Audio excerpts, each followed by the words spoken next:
intelectual de ação.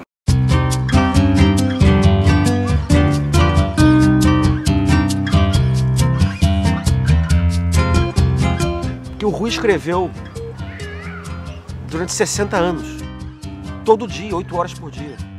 Ele dormia pouco, inclusive para ler muito. Ele dormia tarde e acordava cedo, pela madrugada, para ele fazer leituras.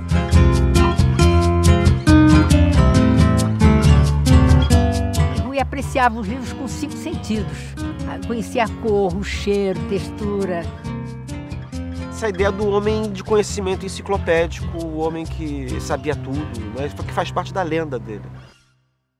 Ele pertence à famosa geração de 1870, a que pertenceram Castro Alves, Nabuco. Essa geração foi a geração que zerou a agenda do século XIX brasileiro. O que era o Brasil? A primeira coisa era a escravidão. O Brasil era um país de escravos e essa geração foi dominantemente abolicionista. O Brasil, naquela época, teria mais ou menos perto de 8 milhões de habitantes e 1 milhão e 800 aproximadamente eram escravos.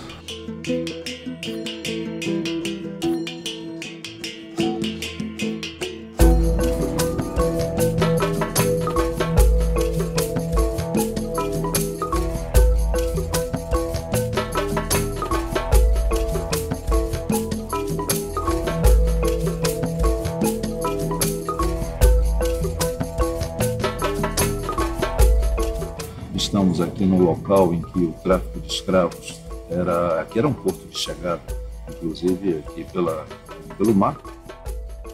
Aqui há um túnel em que os escravos passavam para chegar até do outro lado.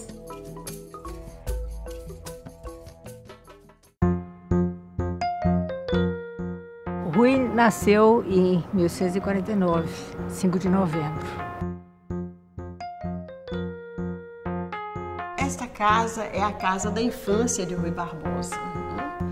E viveu sua infância até ir para os estudos em Olinda, Pernambuco.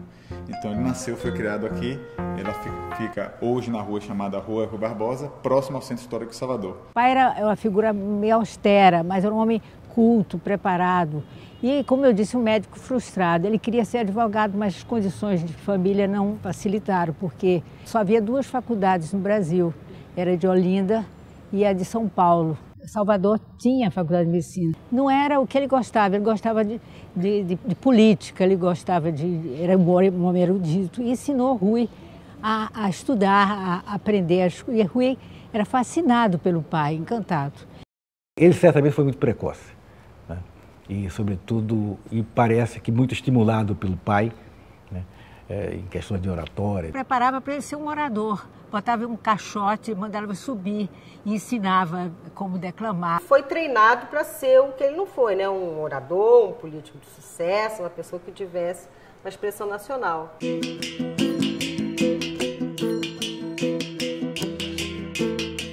O curso de Direito era um momento onde as elites do Brasil todo se encontravam, então isso também é interessante, né? Foi estudar Direito no Recife, né? Lá encontrou 2 talentos que brilhavam, que era Castro Alves e Tobias Barreto, o sergipano, genial também.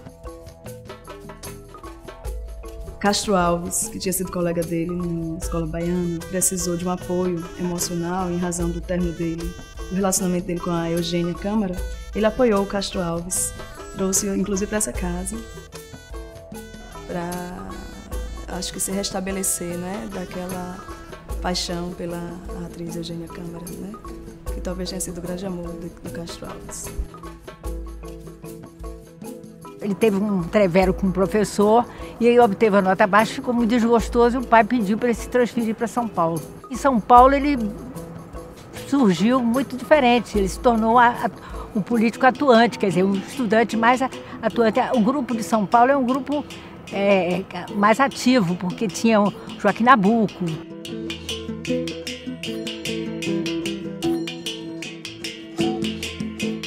Em 1870 ele volta para Salvador. É quando ele vai trabalhar no escritório de Esse Manuel Pinto Souza Dantas.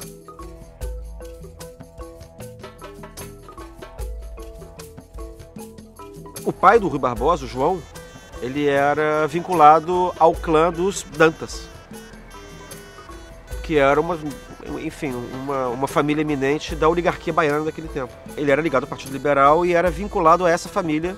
Agora, João Barbosa, não me lembro exatamente porquê, estava muito envolvido, estava muito endividado. Então a vida deles era uma vida complicada.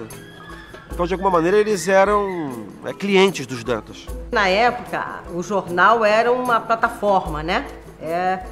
Digamos, as pessoas escreviam. Cada partido tinha um jornal. Às vezes mais de um jornal. E, obviamente, os Dantas eram uma das famílias que representavam o elemento liberal da província e tinham o seu jornal também. Então, a pessoa que era vinculada a esses clãs trabalhavam nos jornais deles. Em 1872, ele iniciou-se no campo do jornalismo. Ele assumiu aqui um cargo de repórter, de escritor. Fica amigo do Rodolfo Souza Dantas. Muito amigo íntimo dentro da casa dos Dantas, se tornando os melhores amigos do herdeiro do Dantas, que era o Rodolfo Dantas. Passa logo muito rapidamente a direção do jornal. Cedo, os Dantas percebem que o Rui tem um talento extraordinário para falar em público. Isso era um ativo essencial no século XIX, que era o século das orações públicas, das declamações públicas, dos discursos. Assistir discurso era um programa, na época que não tinha rádio. Quando você soma essa capacidade mnemônica extraordinária de recordar, de lembrar, ao mesmo tempo de você citar os autores, você está a par dos últimos autores que estão fazendo sucesso na Europa, está up to date, por assim dizer, com tudo que é de mais moderno da política. E você faz ainda por cima com que esse cara fale e escreva muito bem, eles percebem que o Rui é uma espécie de uma máquina de guerra que eles podem usar para o Partido Liberal. Nesse período ele se tornou deputado provincial. E imediatamente depois ele foi deputado geral.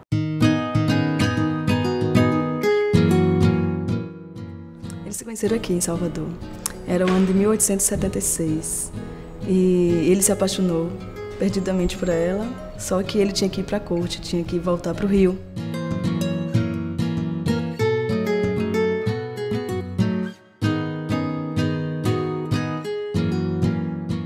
Ele ficou um semestre inteiro escrevendo cartas de amor. Saiu até um livro com as cartas à noiva dele para Maria Augusta. Foram todos 64 cartas de amor em várias poesias, onde ele destacava uma saudade imensa, uma vontade de estar com ela e sentia muito pela distância entre Rio e Bahia.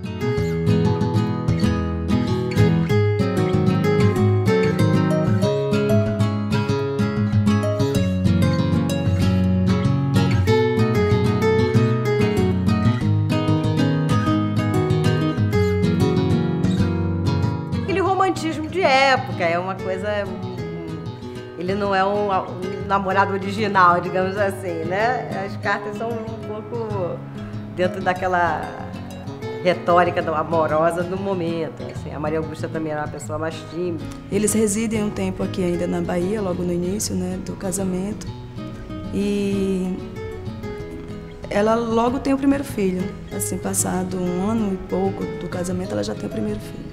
Eles tiveram 5 filhos. Em 1884, o seu chefe, o senador Dantas, se torna o primeiro-ministro do Império. E o Rui se torna uma espécie de líder do governo na Câmara. O Dantas é chamado ao imperador para passar a lei dos sexagenários. Ou seja, já estamos aí em pleno contexto do movimento abolicionista. E o Rodolfo Dantas, filho do senador Dantas, Rui Barbosa, Joaquim Nabuco, tem uma pleiade aí de jovens liberais que vão se empenhar na passagem da lei dos sexagenários. Líder do governo liberal da Câmara de Deputados defende a lei dos sexagenários. Uma versão que não foi aprovada da lei. A lei que foi aprovada foi uma lei mais conservadora. Suscita uma oposição gigantesca na Câmara, não só dos conservadores, mas dos próprios liberais que eram ligados aos interesses de escravidão. O Rui vai fazer também a serviço de relator, a lei na Câmara dos Deputados, vai escrever um parecer gigantesco também, que é, junto com o livro do Nabuco chamado Abolicionismo, um dos principais peças de propaganda pró-abolicionismo que existia, que foram produzidos naquele tempo. 1883 para 1884, Dom Pedro II encomenda a Rui Barbosa fazer a reforma do ensino.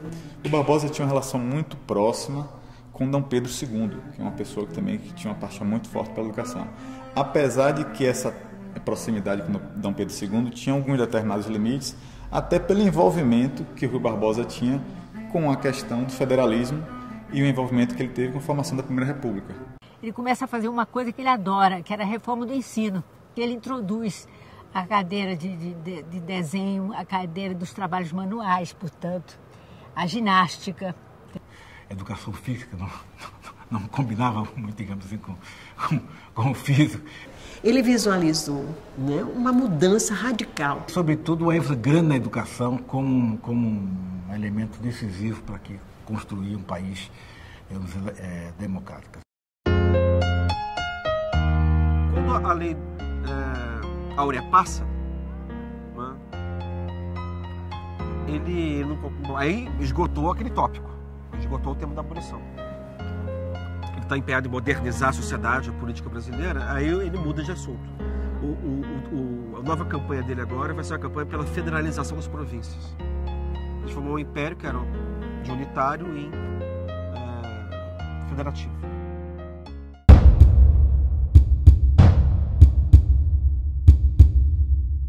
Quando acaba a guerra, você tem uma desmobilização generalizada do exército. Você tem obviamente, a dotação orçamentária que ia para o exército despenca 10 vezes, porque você não precisa mais manter aquele exército todo. Você tem a famosa questão militar. Você tem um setor do exército que começa a se mostrar cada vez mais indisciplinado, querendo se manifestar publicamente no meio dos jornais. Os incidentes entre os militares, ou entre parte dos militares e o governo, o Rui Barbosa, como jornalista, passou sistematicamente a tomar partido dos militares, que eram identificados como perseguidos pelo executivo. Havia militares que eram transferidos, o próprio Deodoro foi transferido. Parte do exército que tem satisfeito é republicana, positivista, é uma linha diferente da parte hegemônica do Partido Republicano. E aí começa a conspiração para... Existe um ponto de atrito sério ali, que é a questão de que o Ouro Preto é visto como um sujeito que é antipático ao exército, e começa uma conspiração para derrubar o Ouro Preto. Então você tem um pessoal dentro do exército que quer derrubar o Ouro Preto, tem outro pessoal que quer derrubar a monarquia. E aí começa a conspiração militar. Os setores militares não querem derrubar o regime Ouro Preto sozinhos, entram em contato com a ala civil do Partido Republicano. E nisso o Rui não sabe de nada que está acontecendo, porque o Rui é monarquista, embora todo dia esteja criticando a monarquia, porque ele estava inimizado com o governo, no gabinete do Visconde de Ouro Preto. E o Rui fica tomando partido do exército contra o Ouro Preto. E aí um belo dia, no começo de novembro, ele escreve um jornal chamado Plano contra a Pátria. Ele escreve um artigo no jornal chamado Plano contra a Pátria. Nesse dia, o chefe dos militares positivistas republicanos, que é o Benjamin Constant Botelho de Magalhães, ele vai ler aquilo ali e diz, maravilha. E vai procurar o Rui no escritório dele, na Rua Gonçalves Dias. Vai dizer o seguinte, eu vim aqui te convidar, fazer um convite. Convite para quê? Estamos em pleno processo de uma conspiração para derrubar a monarquia. E é justamente, sei lá, uma semana antes do golpe militar, que tem o famoso baile dele fiscal. Que esse baile adquiriu essa proporção inédita. Foi o baile mais luxuoso do Império. Mas isso não quer dizer que houvessem outros bailes antes. Ele não era um baile representativo do que era o Império. Aquilo foi um evento completamente sui generis, ponto fora da curva. E evidentemente tenho certeza de que o Rui Barbosa não foi ao baile fiscal. Detestava regabofes, como ele chamava.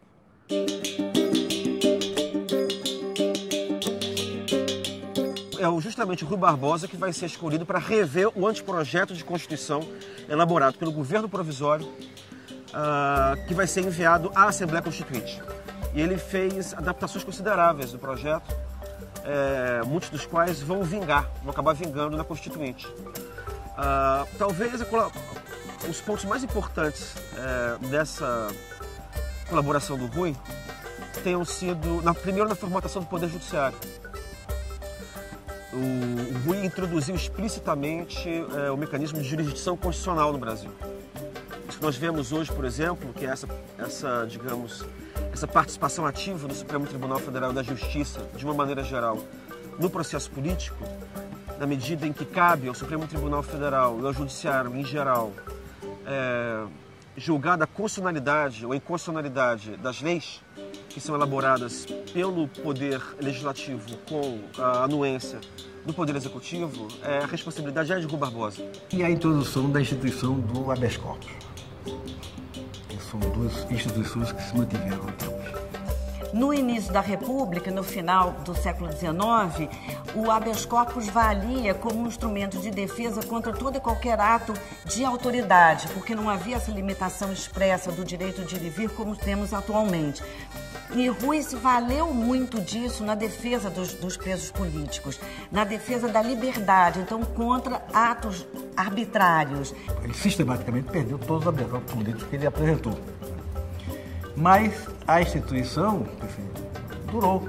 A preocupação do Rui era sempre com a elaboração de um Estado de Direito no Brasil, quer dizer, um Estado cujo poder e possibilidade de arbítrio estivessem limitados tanto por uma declaração de direitos fundamentais, quanto pela existência de um poder judiciário que servisse de barreira aos eventuais excessos do poder legislativo e do poder executivo.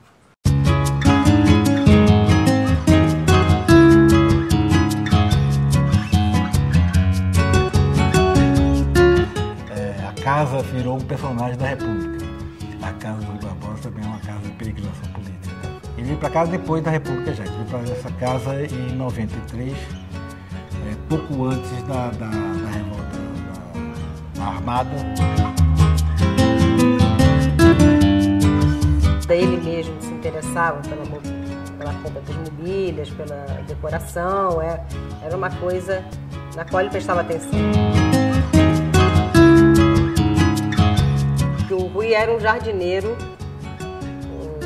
dedicado, ele era principalmente um cultivador de rosas. Ele tinha como hobby cultivar rosas. Um dos motivos também da compra da casa é esse hobby que ele já tinha antes de vir para cá. Ele então se empenha, ele acompanha o jardineiro, ele vai comprar sementes, ele se empenha na manutenção do jardim, ele se empenha na plantação das árvores do pomar. Então há um envolvimento dele permanente com a área externa também. É o lugar onde ele passeia cotidianamente, de manhã.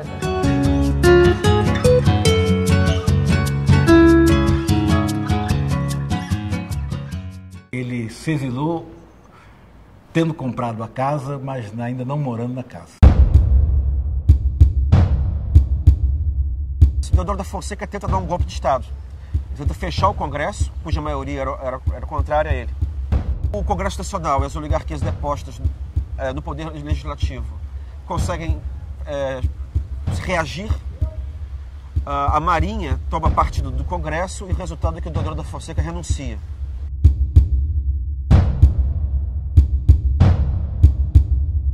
A Constituição determinava que quando um presidente da República renunciasse, ou melhor, quando o cargo de presidente da República ficasse vago, antes que esse presidente da República alcançasse a metade do mandato, era preciso convocar novas eleições.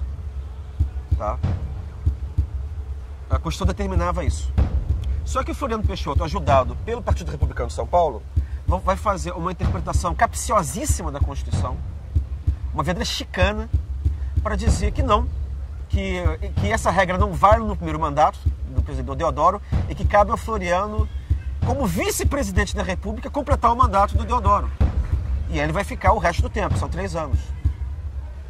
Isso levanta a oposição dos liberais, inclusive do Rui. O Floriano vai apoiar a deposição de todos os governos que haviam apoiado, os governos estaduais que haviam apoiado o Deodoro da Fonseca. Então, quando acontece isso,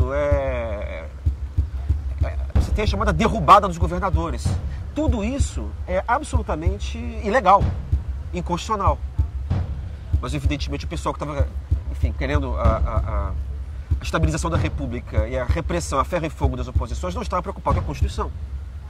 Acho porque julgava que isso era um período excepcional. Adivinha quem é que está preocupado com a Constituição? Rui Barbosa.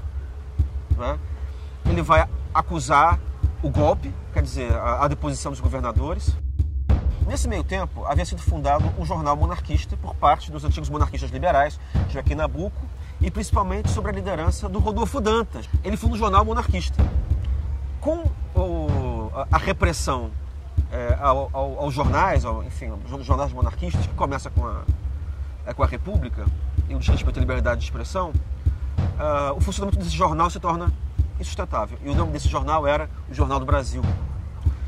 Rodolfo Dantas acaba cedendo o jornal para Rui Barbosa. E o Rui Barbosa transforma o Jornal do Brasil numa trincheira contra a ditadura do Marechal Floriano. O governo se sente ameaçado e decreta estado de sítio. Suspende as garantias fundamentais, suspende a Constituição, manda prender os deodoristas todos. Como o Rui Barbosa havia sido o principal introdutor da jurisdição constitucional no Brasil, ele sustenta que a decretação do estado de sítio foi inconstitucional. Quer dizer, você pode decretar o estado de sítio, mas dentro dos regramentos constitucionais. Tá? Você não suspende a Constituição, você suspende parte da Constituição, tal como previsto pela própria Constituição. E ele resolve testar o mecanismo da jurisdição constitucional, impetrando habeas corpus junto ao Supremo Tribunal Federal para obter a soltura, a liberação dos que haviam sido presos. Por ter oferecido e combatido o governo do Marechal Floriano Peixoto, quando eclodiu a revolta da Armada, Rui Barbosa teve que se exilar na Inglaterra. E de lá escreveu as célebres cartas da Inglaterra, publicadas no Jornal do Correio do Rio de Janeiro. A fase que é mais célebre de Rui Barbosa é a Conferência da Paz, em Haia, em 1907. A partir daí ele extrapola os limites da sua atuação no Brasil e passa a ser conhecido, muito bem conhecido mundialmente. Ele não é o primeiro nome, né? A gente sabe que ele tinha o primeiro nome tinha sido Nabuco, e Nabuco estava com uma situação de saúde. Foi escolhido pelo Rio Branco, né? Porque havia uma dúvida entre ele e o Nabuco. Nabuco naquela época era embaixador do Brasil nos Estados Unidos. Mas o Nabuco, inclusive, deslocou-se para a França para poder ajudar. O objetivo da conferência foi realmente garantir a paz ou evitar a Primeira Guerra Mundial. A posição dele foi progressivamente, dentro da conferência, cresceu bastante. Ele defendeu que os estados que participassem, em igualdade de condições. Na imprensa internacional apareceram uma outra picuinha, sobretudo porque ele falava muito. E é verdade que quis participar e opinar em quase todos os assuntos, né? E de maneira até excessiva, vamos até reconhecer. Mais uma vez a tônica do Rui pela liberdade e pela igualdade. Então, se os países soberanos não fossem tratados de forma igual e sim uns superiores aos outros, por uma força econômica maior ou força política que se refletia, né, numa força bélica. A Conferência de Haia tinha um objetivo principal, que era criar o Tribunal de Arbitragem Internacional. Esse tribunal não foi criado por causa de Rui Barbosa, porque o tribunal, evidentemente, era para o controle das nações poderosas. A vitória em Haia, na verdade, foi ter inviabilizado o processo decisório da conferência.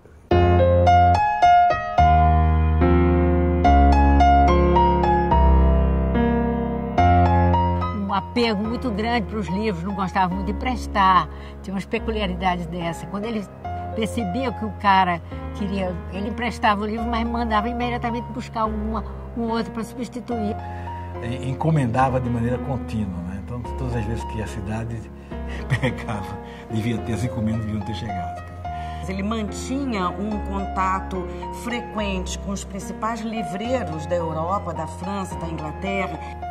Se não me engano, deve ter uns 30 mil títulos e mais uns 35 mil volumes na biblioteca dele.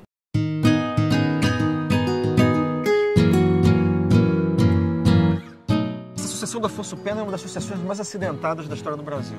Dentro do Exército, que estava fora do movimento político, desde o atentado ao Prudente de Moraes, quer dizer, mais de 10 anos. De dentro dos quartéis se lança a candidatura do ministro da Guerra, ou seja, do Exército, que vem a ser sobrinho do Marechal Deodoro da Fonseca, que era o Hermes da Fonseca. Quando acontece isso, o Rui diz, o Hermes não. Por quê? Porque já tivemos o Deodoro, já tivemos o Floriano foi uma desgraça pelada. Os soldados, os militares no poder, têm tendências arbitrárias. Agora Afonso Pena morre no meio do caminho e assume o vice, que é o Nilo Peçanha. Aí é uma confusão do diabo. O São Paulo também não quer a candidatura a Hermes. Porque a candidatura a Hermes, tendo o exército por trás, é igual a voltar à monarquia. Em que sentido que volta à monarquia? Os políticos do Estado de São Paulo perdem o controle do processo político, porque vai ficar na mão de um grupo de pessoas que pode impor as coisas de cima para baixo. Assim como o imperador podia impor, o exército também pode impor. E, ao mesmo tempo, o exército ele é vocacionado para a centralização. A preocupação de São Paulo o tempo inteiro é manter a autonomia do Estado de São Paulo, da política paulista. Então eles vão marcar posição contra. Mas precisamos de um candidato. Não é? Quem é o candidato? Precisamos perder com classe. Vamos procurar o Rui. Então eles vêm aqui, batem na porta da casa do Rui, junto com a Bahia, que vai apoiar o Rui. E o Rui disse das coisas mais bonitas que ele disse na vida. Ele disse muitas coisas bonitas. E ele disse o seguinte: nunca quis ser presidente da República. E sei que vocês estão me pedindo para eu me candidatar, porque eu vou perder. E ele disse, e eu sei que é por causa disso. E é por isso que eu aceito. Se fosse para ganhar, eu não aceitaria. Porque eu quero provar que vale a pena brigar, mesmo que seja para perder. Quando se trata de defender um princípio. Ele dizia o seguinte, que ele não estava plantando a semente da couve para o prato do amanhã, mas sim a semente do carvalho para o abrigo do futuro. Então ele aceita a candidatura. E é por isso que a candidatura vai se chamar civilista. Civilista em oposição à candidatura supostamente militarista representada pelo Hermes da Fonseca. Mas o que eu acho que é relevante no exemplo que o Rui Barbosa vai dar na campanha civilista não é exatamente o conteúdo do que ele está dizendo naquele momento. É o exemplo que ele dá. O Rui Barbosa tem uma vocação extraordinária de pedagogo. Ele achava que um regime novo como a República, presidencialista, judicialista, era um regime que não tinha raízes no Brasil e ia, de alguma maneira, contrário à nossa cultura política. E ele se investia no papel de pedagogo, de professor das novas instituições. Ele achava que você educava pelo exemplo. O que é extraordinário nesse momento da campanha civilista é o fato de que, pela primeira vez na história da República Brasileira, você vai ter uma campanha presidencial para valer, que o candidato vai para a rua fazer comício. A forma de contato de Rui Barbosa com o Brasil, né? Na campanha civilista ele vai até o Acre, né? Ele vai descobrir uma realidade brasileira que ele próprio desconhecia. De trem, de canoa, a pé, no lombo de burro. Veja que isso para um homem já idoso é muito forte. Miguel Reale, grande filósofo paulista, ele diz o seguinte: o que é que ele admirava em Rui? Ele dizia, eu admiro em Rui porque Rui tinha uma coragem muito grande, coragem pessoal, aquele homem pequeno, franzino, uma coragem extraordinária. Ele não se apegava à certeza do êxito e não tinha medo de arriscar. Então isso é que era interessante em Rui. Ele ia sabendo, com toda a dedicação, até vencendo sua timidez. Ele era tímido, vencia sua timidez, mas ele se jogava. No dia do reconhecimento do Hermes da Fonseca como presidente, no discurso do Senado, pega um catatal de 500 páginas e faz a denúncia escabrosa. Ele faz nós chamaríamos hoje de um raio-x da fraude eleitoral no Brasil. E de alguma maneira, eu creio que por isso que a campanha civilista, de alguma maneira, ela se torna um divisor de águas na Primeira República. O cinema ele frequentava assiduamente. Ele ia sempre ao Cinema Ideal.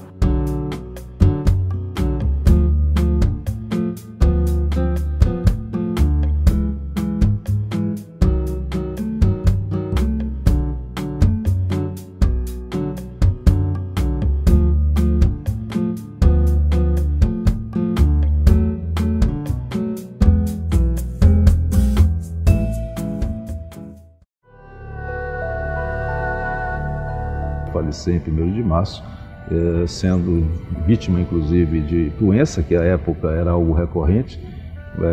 Enfim, ele tinha edema pulmonar e foi parar em Petrópolis, ele faleceu em Petrópolis. É o momento que ela entra no quarto, que ele já está bastante doente, muito acamado, e aí ela pergunta a ele se ele reconhece, se ele ainda reconhece. E ele diz que sim, que ele não a esqueceu. Nesse momento eles dão as mãos, um ao outro, e conta a biografia dele, que nesse momento ele falece.